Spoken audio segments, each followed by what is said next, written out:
D block तत्वों के सामान्य लक्षण क्या बता रहे थे हम? डी ब्लॉक तत्वों के सामान्य लक्षण।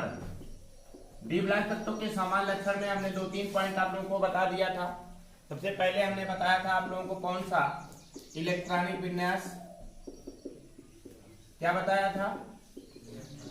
इलेक्ट्रॉनिक विन्यास। इलेक्ट्रॉनिक विन्यास के बारे में हमने आप लोगों को बताया था कि इनका इलेक्ट्रॉनिक विन्यास कितना होता है। इनका इलेक्ट्रॉनिक विन्यास डी ब्लॉक तत्वों का इलेक्ट्रॉनिक विन्यास बताया था NH2।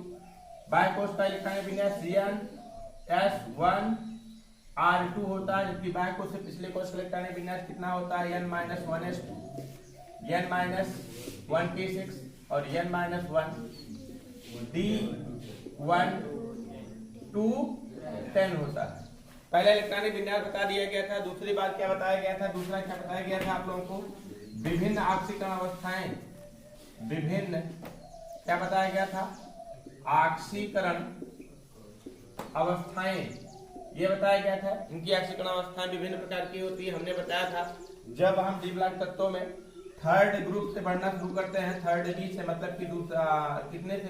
तीसरे नंबर ग्रुप से बढ़ना शुरू करते हैं, 12वीं की तरफ बढ़ते हैं, अर्थात सेकंड बी की तरफ बढ़ते हैं, 12वें नंबर ग्रुप की तरफ बढ़ते हैं, तो आपको हमने बताया था स्कैंडियम से लेकर के स्कैंडियम 21 से लेकर के मैग्नीज 25 तक के इलेक्ट्रॉनिक तत्वों की ऑक्सीकरण अवस्थाओं की संख्या में क्या होती जाती है?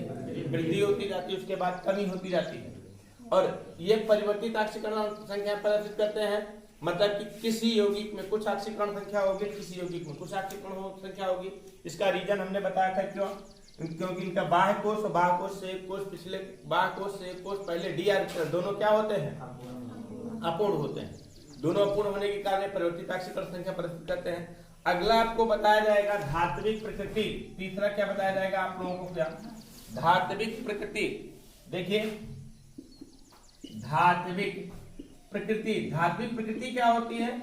आपको पता होना चाहिए, आपको पता होना चाहिए कि इलेक्ट्रॉन त्याग करके क्या बनाते हैं? ये धनायन बनाते हैं। जितने भी डी ब्लॉक के तत्व हैं, सभी के सभी डी ब्लॉक के तत्व क्या करते हैं? इलेक्ट्रॉन त्याग करके क्या बनाते हैं? धनायन बनाते हैं। और जब धनायन बनाते हैं तो कौन से गुण को प्रदर्शित करते हैं? धातुओं के गुण को प्रदर्शित करते हैं। धनायन बनाने के कारण कौन से गुण को प्रदर्शित करते हैं? ये धातुओं के गुण को प्रदर्शित करते हैं। और आपको पता ये भी होना चाहिए कि इनमें धात्विक आबंध होता है, मतलब कि कोई भी डी ब्लॉक का तत्व होगा, डी ब्लॉक के तत्व का एक परमाणु दूसरे परमाणु के साथ किस बंधों के द्वारा जुड़ा होगा? धात्विक बंधों के द्वारा जुड़ा होगा। धात्विक बंधों के द्वारा जुड़ा होगा। और इनका गलनांक और क्वथनांक क्या होता है? बहुत ही ऊंचा होता है। कोई भी डी ब्लॉक का तत्व होगा, डी ब्लॉक के तत्व जितने भी होंगे, इनके गलनांक और क्वथनांक क्या होंगे? बहुत ही ऊंचे होंगे। गलनांक और क्वथनांक इनका क्या होता है? ऊंचा होता है। आपको बता दें, आपको पता होना चाहिए। थर्ड बी की मैं बात करूं, थर्ड बी की जिंक होता है, फिर कैडमियम होता है, फिर क्या होता है आपका? मरकरी। थर्ड बी के एलिमेंट्स की मैं बात करता हूं तो zinc, cadmium, mercury, Zn, Cd और Hd। जिंक, कैडमियम, मरकरी का डी ऑर्बिटल पूर्ण रूप से भरा होता है। डी में कितना होता है? 10। सब में डी ऑर्बिटल पूर्ण रूप से भरा होगा। और डी ऑर्बिटल पूर्ण रूप से भरा होने के कारण इनका गलनांक और क्वथनांक क्या हो जाता है? निम्न हो जाता है। गलनांक और क्वथनांक, गलनांक क्वथनांक जानते हैं ना? गलनांक और क्वथनांक क्या हो जाता है? कम हो जाता है। अगर पूछा जाए कि डी ब्लॉक तत्वों में सबसे उच्च गलनांक का कौन सा तत्व है, तो सबसे उच्च गलनांक का तत्व है आपका टंगस्टन। कौन सा तत्व है? टंगस्टन का गलनांक सबसे ज्यादा होता है, जो कि कहाँ लगाया जाता है? बल्ब के फिलामेंट में। टंगस्टन का गलनांक क्या होता है? सबसे उच्च होता है। और ये भी जान लीजिए आप लोग, डी ब्लॉक तत्व जितने भी होते हैं वो विद्युत तथा उष्मा के चालक होते हैं। विद्युत तथा उष्मा के चालक होने का मतलब क्या होता है? विद्युत तथा उष्मा का चालक होने का मतलब क्या होता है? कि उसमें विद्युत धारा और उष्मा की चालकता आसानी से हो जाती है। मतलब एक सिरे पर अगर विद्युत धारा देते हैं तो दूसरे सिरे पर विद्युत धारा आसानी से पहुंच जाती है। विद्युत धारा तथा उष्मा के चालक होते हैं, अर्थात उसमें इलेक्ट्रॉन प्रवाह होता है। और आपको पता होना चाहिए कि अगर पूछा जाए कि सबसे अधिक चालकता किसकी होगी, तो सबसे अधिक चालकता होती किसकी है? सिल्वर की होती है, Ag की। Ag और कॉपर की चालकता क्या होती है? सिल्वर और कॉपर की चालकता क्या होती है? सबसे अधिक होती है। उसके बाद इसकी चालकता इनसे कम होती है, लेकिन चालक होते हैं जरूर। अगर ये ध्यान दिया जाए कि ठोस है कि ठोस है कि द्रव है कि गैस है, तो डी ब्लॉक के लगभग समस्त तत्व, डी ब्लॉक के लगभग समस्त तत्व क्या होते हैं? ठोस होते हैं। क्योंकि ठोसों का एक गुण भी होता है, क्योंकि धातुओं का एक गुण भी होता है क्या, धातुओं का एक गुण होता है क्या कि सभी धातुएं क्या होते हैं, ठोस होते हैं। लेकिन एक धातु ऐसी होती है जो कि मरकरी धातु है, ये क्या होता है, समान ताप पर द्रव अवस्था में पाया जाता है।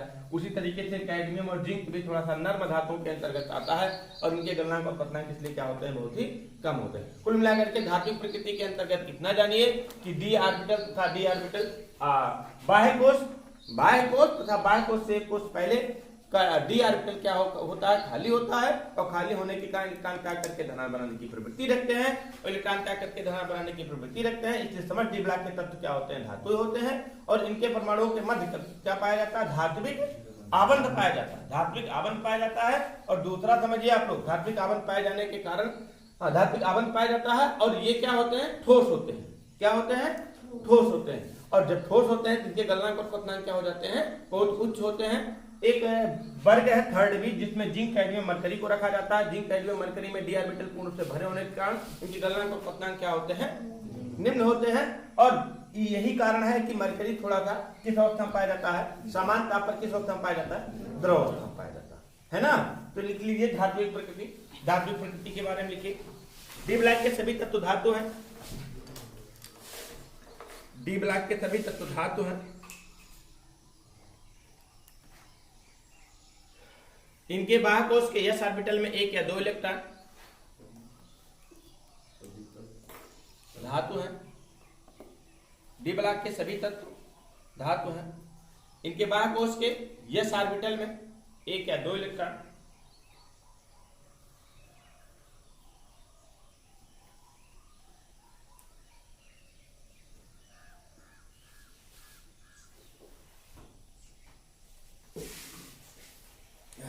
और बाह्य कोश से पहले कोश में, बाह्य कोश से पहले कोश के डी ऑर्बिटल में, डी ऑर्बिटल, बाह्य कोश से पहले कोश का डी ऑर्बिटल अपूर्ण होता है।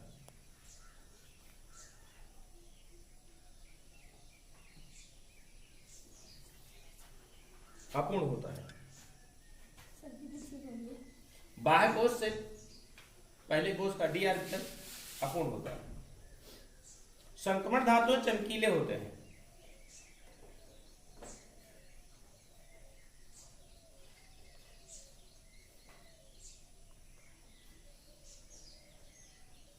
चमकीले होते हैं। संक्रमण धातुओं के गलनांक और पतनांक क्या होते हैं, बहुत उच्च होते हैं।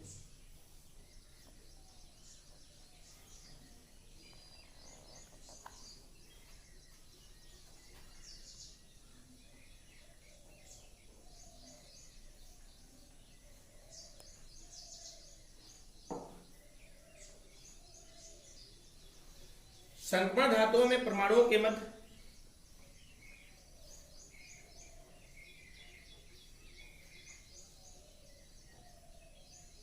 संक्रमण धातुओं में परमाणुओं के मध्य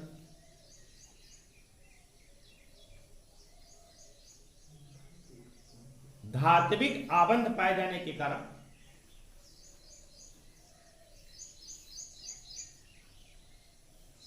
धात्विक आबंध पाए जाने के कारण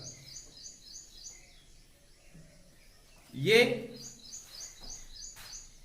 सामान्यतया क्या होते हैं, बोलिए, कठोर होते हैं।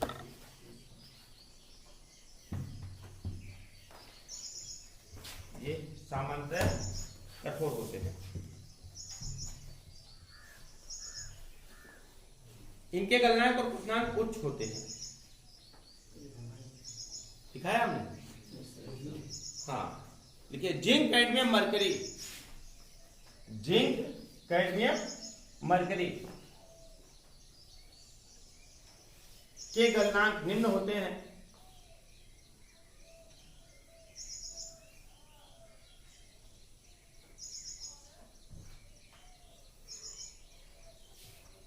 जिनमें मरकरी सामान्य ताप पर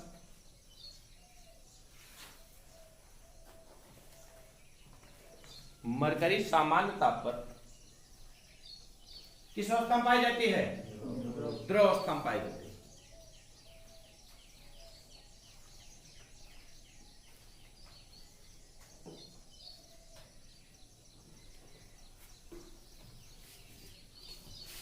और अभी भी हमने बताया कि धातुओं में सबसे उच्च गलनांक किसका होता है?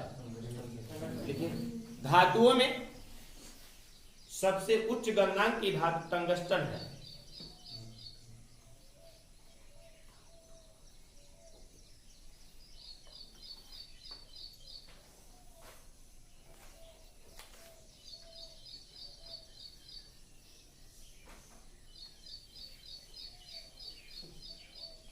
टंगस्टन है। और बताएं महत्वपूर्ण पॉइंट, एक पॉइंट यहीं पर जान लीजिए, ये धातुएं जितनी भी होती हैं भारी होती हैं। भारी होने का मतलब क्या होता है? इनका घनत्व अधिक होता है। यदि पूछा जाए कि सबसे ज्यादा भारी, सबसे अधिक भारी धातु कौन सी है, तो ऑस्मियम है। कौन सी धातु है? ऑस्मियम सबसे भारी धातु के अंतर्गत आता है। सबसे भारी धातु का मतलब क्या होता है कि इसका घनत्व क्या होगा? सबसे अधिक होगा। घनत्व क्या होगा? ऑस्मियम का घनत्व क्या होता है? सबसे अधिक होता है। इसका घनत्व क्या होता है? सबसे अधिक होता है। तो लिखिए संक्रमण धातुएं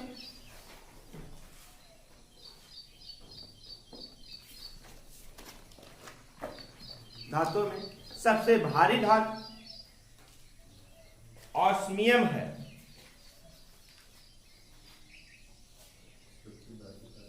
भारी धातु ऑस्मियम है।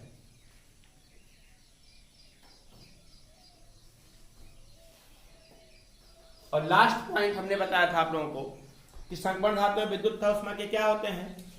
सुचालक होते हैं, जिनमें सबसे अधिक चालकता किसकी होती है? सिल्वर और कापर की सबसे अधिक चालकता होती है। उसके बाद अन्य धातुओं की ना। तो लिखिए सभी संक्रमण धातुएं विद्युत तथा उष्मा की चालक होती हैं।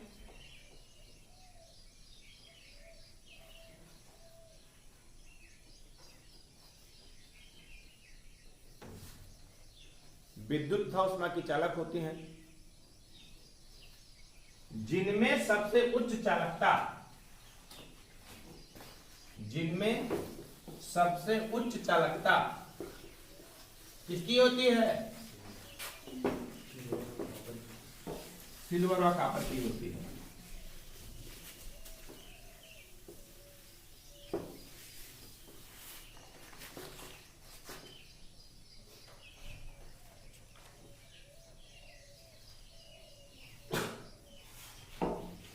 अगला लक्षण देखिए 4 नंबर का लक्षण, रंगीन आयन तथा रंगीन यौगिक बनाने की प्रवृत्ति।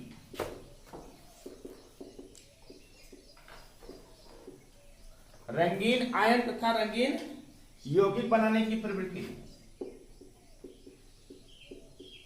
ये जानिए रंगीन आयन तथा रंगीन यौगिक क्यों बनाते हैं? ये रीजन वही है क्यों रंगीन आयन तथा रंगीन यौगिक बनाते हैं? क्योंकि इसका बाह्य कोश का मतलब NS, बाह्य कोश का मतलब कौन सा? NS, और बाह्य कोश से पहले का कोश कौन सा? N-1B। दोनों क्या होते हैं? अपूर्ण होते हैं। दोनों अपूर्ण होता है, ये भी अपूर्ण होता है और ये भी क्या होता है?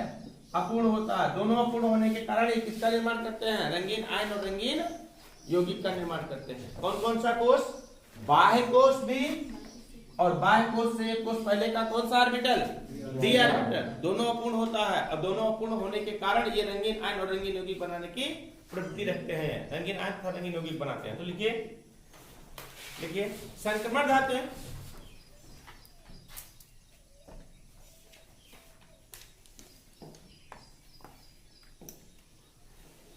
संक्रमण धातुएं रंगीन आयन तथा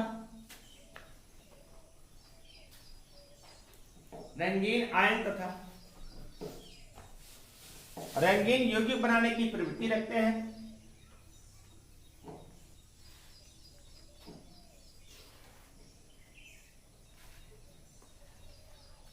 रंगीन आयन तथा रंगीन यौगिक बनाने की प्रवृत्ति रखते हैं क्योंकि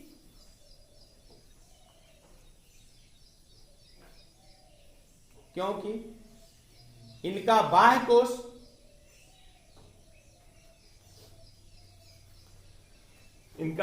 कोश और बाह्य कोश से एक कोश पहले का कोश, पहले के कोश का डी ऑर्बिटल, और बाह्य कोश से एक कोश पहले का कोश का डी ऑर्बिटल, बाह्य कोश से एक कोश पहले का डी ऑर्बिटल,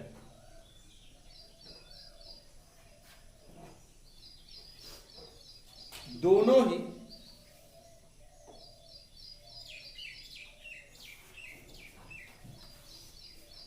क्या होते हैं? अपूर्ण होते हैं।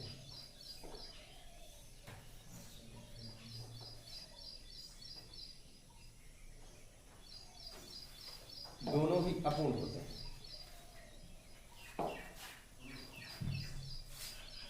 देखिए, कुछ संक्रमण धातुओं के आयनों के रंग निम्न हैं।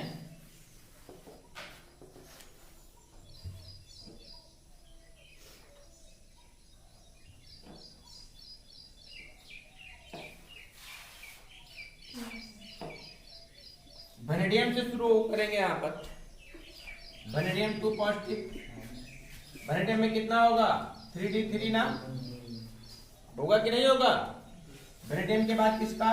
क्रोमियम का शुरू करेंगे। क्रोमियम का शुरू करेंगे तो क्रोमियम का क्या होगा? Cr2 positive. होता क्या है? 3d4 ना, 3d लिख दो डायरेक्ट,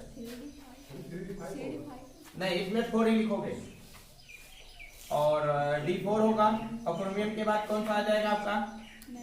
मैंगनीज आ जाएगा। इसका 2 पॉजिटिव बनेगा तो क्या बनेगा? 3d5। मैंगनीज के बाद क्या हो जाएगा आपका? आयरन हो जाएगा, 2 पॉजिटिव, 3d6।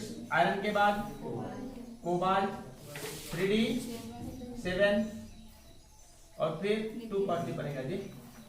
और फिर कौन सा? निकेल। निकेल 2 पॉजिटिव, कितना?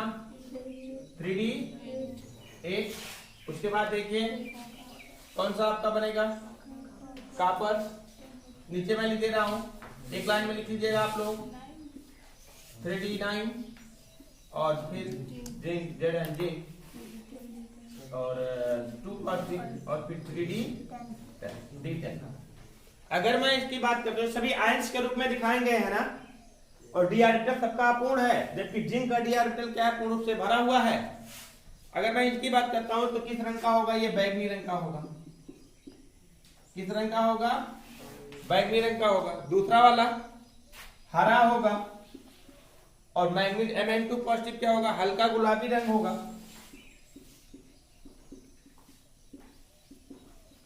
हल्का कौन सा रंग होगा? गुलाबी रंग का होगा। हल्का हरा होगा, ये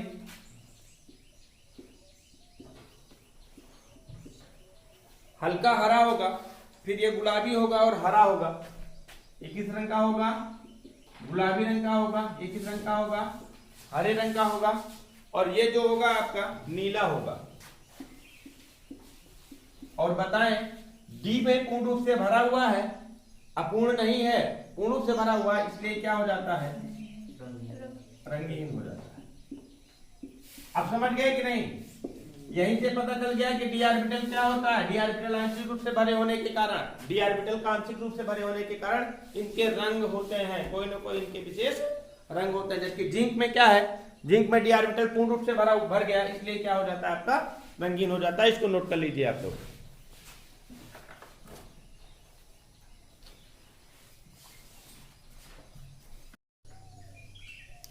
देखिए, ये तो था रंगीन आयन तथा रंगीन यौगिक बनाने की प्रवृत्ति। अगला पढ़ना है इनके आयनों के अनचुंबकीय लक्षण। अनचुंबकीय मतलब कि पैरामैग्नेटिक कैरेक्टर।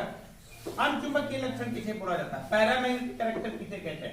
देखिए, किसी भी यौगिक और एलिमेंट्स की 2 कैटेगरी होती है। 2 कैटेगरी होती है। पहला होता है कौन सा आपका? अनचुंबकीय।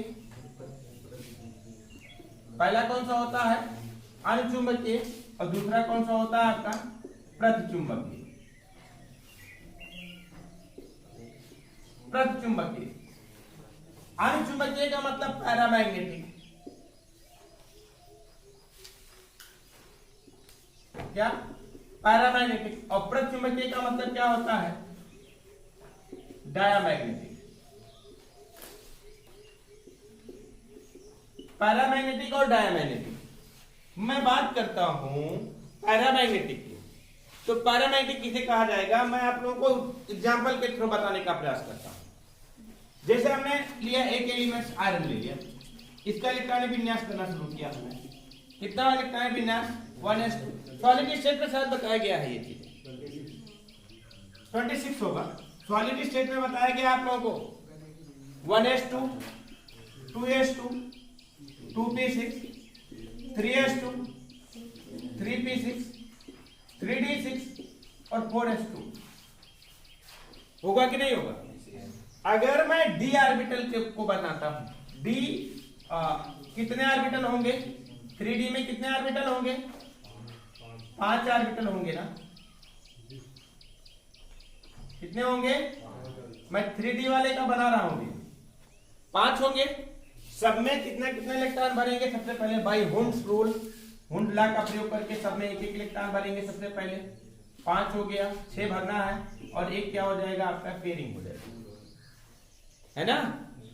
अगला देखिए, मैं यहां लेता हूं एक एलिमेंट लेता हूं, जिंक लेता हूं, एटॉमिक नंबर 30, इलेक्ट्रॉनिक कॉन्फ़िगरेशन करता हूं 1s2 2s2 2p6 3s2 3p6 3d10 और 4s2, यही होगा। मैं यहां पर 3d में ऑर्बिटलों में इलेक्ट्रॉन को भरने का प्रयास करता हूं। 5 ऑर्बिटल यहां भी बनेंगे कि नहीं, सब में कितना, हुंड्स लॉ का प्रयोग करके सब में सबसे पहले एक एक इलेक्ट्रॉन, उसके बाद पेयरिंग करेंगे, पेयर हो जाएगा। इन दोनों में अंतर बताइए आप लोग।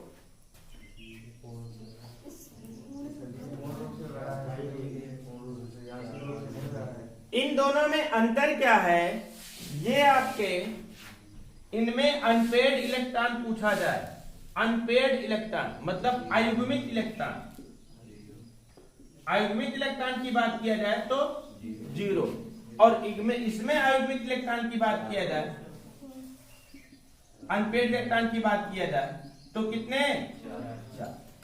और यहीं से मैं बताऊंगा कि ऐसे यौगिक या ऐसे तत्व जिनमें क्या होते हैं, अनपेयर्ड इलेक्ट्रॉन होते हैं, तो उन्हें क्या कहा जाता है, अनचुंबकीय।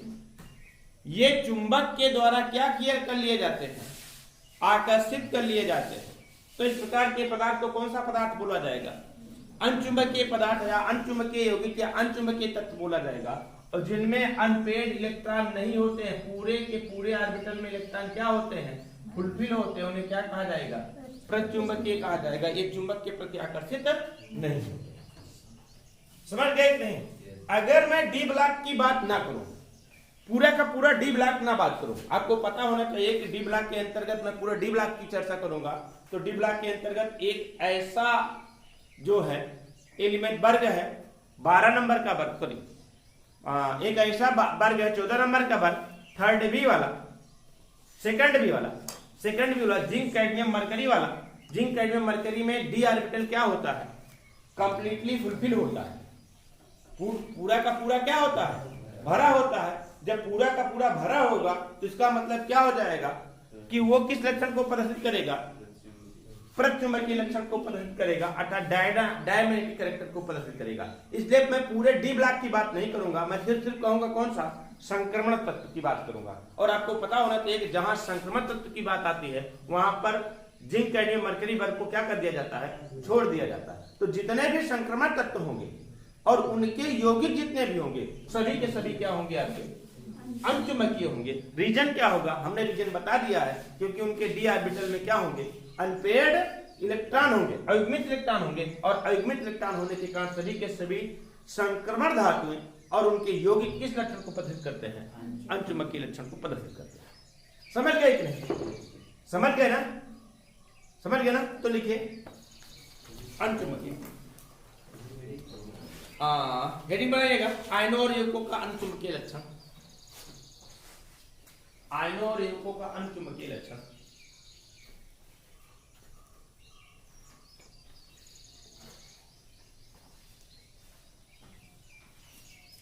आयनों और यौगिकों का अनचुंबकीय लक्षण। सभी संक्रमण धातुओं में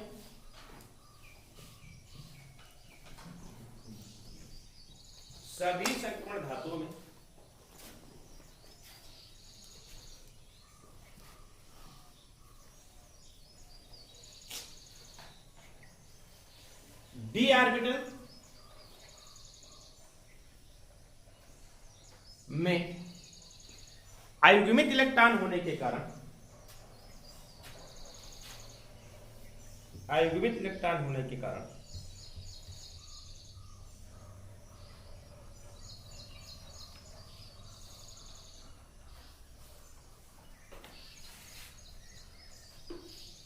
इनके आयन और यौगिक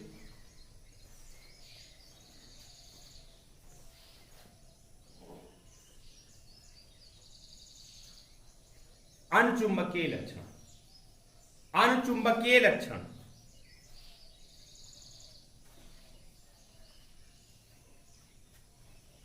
ब्रैकेट में लिख लोगे क्या? पैरामैग्नेटिक कैरेक्टर प्रदर्शित करते हैं।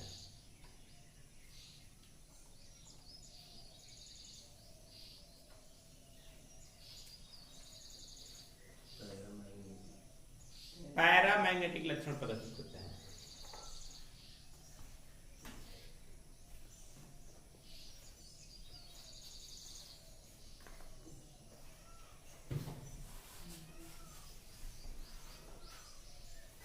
जैसे आयरन का भी बना लो और जिंक का भी बना लो, और यहां पर नीचे लिख लीजिएगा इसके सामने क्या है? अनुचुंबकीय, और इसके सामने लिख लीजिएगा क्या है? प्रतिचुंबकीय।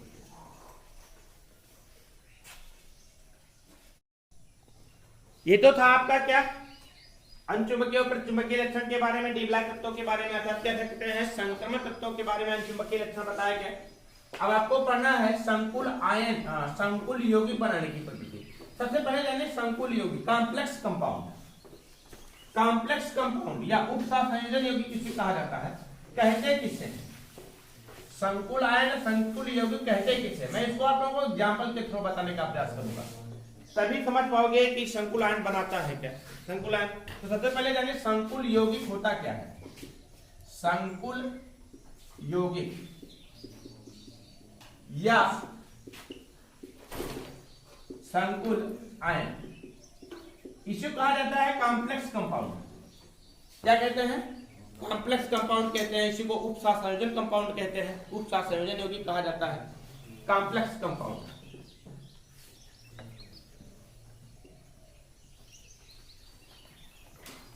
कॉम्प्लेक्स कंपाउंड या इसे कहा जाता है क्या?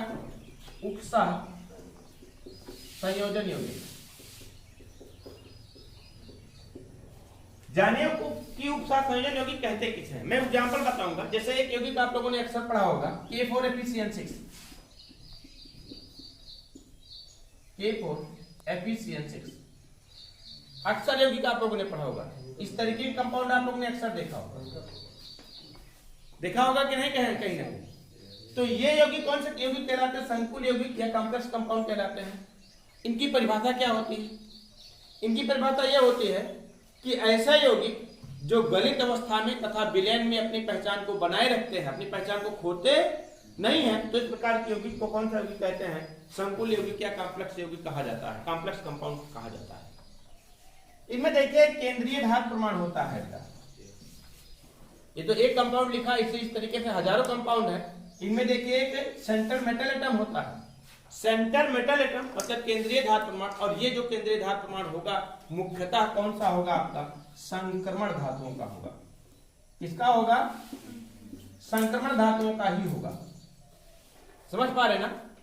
अच्छा, इसका आयन, ये तो कॉम्प्लेक्स कंपाउंड हो गया, संकुल यौगिक हो गया। इसका आयन क्या कहलाएगा? इसका आयन बनेगा क्या? बन जाएगा क्या आपका? देखिए 4K पॉजिटिव प्लस क्या बनेगा आपका? FeCN6 whole 4 negative. 4K positive plus FeCN6 whole 4 negative. और ये देखिए ये जो आयन बना है इसे क्या कहते हैं? हम संकुल आयन कहते हैं। क्या कहते हैं? कॉम्प्लेक्स आयन भी कहा जाता है। देखिए जो इसकी प्रॉपर्टी जो होगी उसी की सेम इसी के समान इसकी भी प्रॉपर्टी होगी। समझ पा रहे ना, जो गुण इसका होगा वही गुण इसका होगा। ये विलयन की अवस्था में हो या गलित अवस्था में हो, अपने गुण को खोते नहीं है, तो इस प्रकार के यौगिक को कौन सा यौगिक कहा जाता है? कॉम्प्लेक्स कंपाउंड कहा जाता है। और आपको पता होना चाहिए कि डी ब्लॉक के तत्वों में संक्रमण धातु जितनी भी होती हैं, संक्रमण धातु जितने भी होते हैं, संक्रमण धातु किसका निर्माण करते हैं? संकुल आयन संकुल यौगिक का निर्माण करते हैं। क्यों संकुल आयन संकुल यौगिक का निर्माण करते हैं? रीजन मात्र, एकमात्र रीजन वही होता है कि डी ऑर्बिटल क्या होता है? आंशिक रूप से भरा होना। अच्छा, उपसह संयोजन यौगिक क्यों कहा जा रहा है, इसको भी ध्यान से समझिए। क्योंकि यहां पर केंद्रीय धातु प्रमाण और इसके साथ जुड़े हुए समूहों के मध्य उपसह संयोजी आबंध पाया जाता है, कोऑर्डिनेट बांध पाया जाता है, उपसह संयोजी आबंध पाया जाता है। मतलब कि यहां पर आयरन और साइनाइड समूह एक दूसरे से जुड़े होंगे। आयरन के साथ में कितने साइनाइड, कितने समूह जुड़े हुए हैं? 6 साइनाइड समूह जुड़े हुए हैं। 6 साइनाइड समूह किस बंधों के द्वारा जुड़े होते हैं? उपसह संयोजी बंधों के द्वारा जुड़े होते हैं, मतलब कोऑर्डिनेट बांध के द्वारा जुड़े होते हैं। इसलिए इन यौगिक को कौन सा यौगिक कहते हैं? हम उपसह संयोजी यौगिक कहते हैं।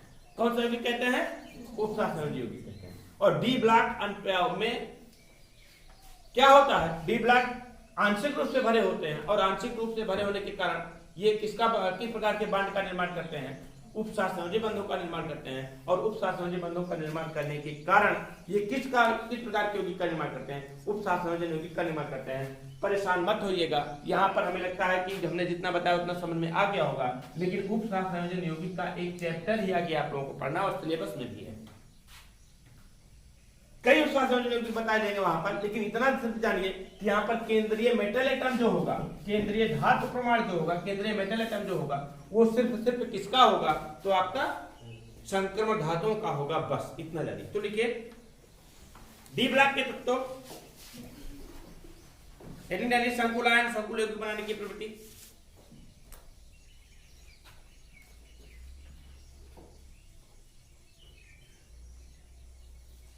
संकुल आयन संकुल यौगिक बनाने की प्रवृत्ति लिखिए। डी ब्लॉक तत्वों में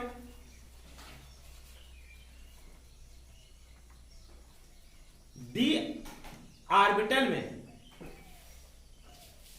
रिक्त स्थान होने के कारण, डी ऑर्बिटल में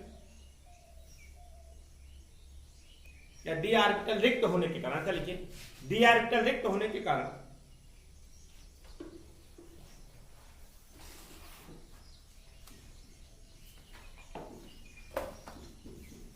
ये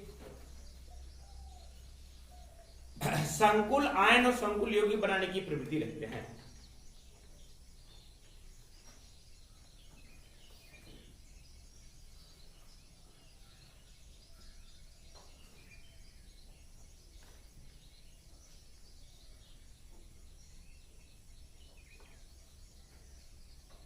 प्रवृत्ति रखते हैं। उच्च धनावेश और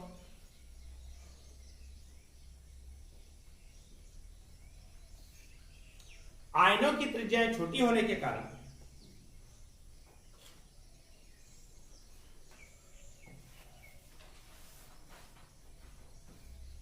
इन तत्वों में संकुल आयन और संकुल यौगिक बनाने की प्रवृत्ति अधिक होती है। इन तत्वों में संकुल आयन व संकुल यौगिक बनाने की प्रवृत्ति अधिक होती है।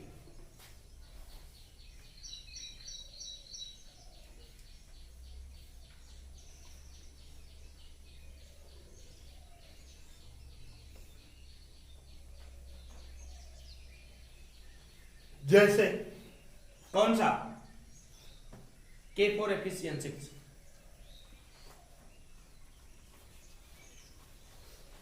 K4 Fe6। अभी इसके लक्षण समाप्त नहीं हुए हैं, डी ब्लॉक तत्वों के लक्षण समाप्त नहीं हुए हैं, अभी बहुत सारे लक्षण हैं। अंतराकाशीय यौगिक है और आपका परमाणु त्रिज्याएं हैं, और परमाणु त्रिज्या के साथ साथ में आपको पढ़ना है यहाँ पर एक महत्वपूर्ण उत्प्रेरकी गुण है, उत्प्रेरकी गुण है। ये सब सारी चीजें पढ़ना है डी ब्लॉक तत्वों के, बाकी कल बताते हैं इसमें।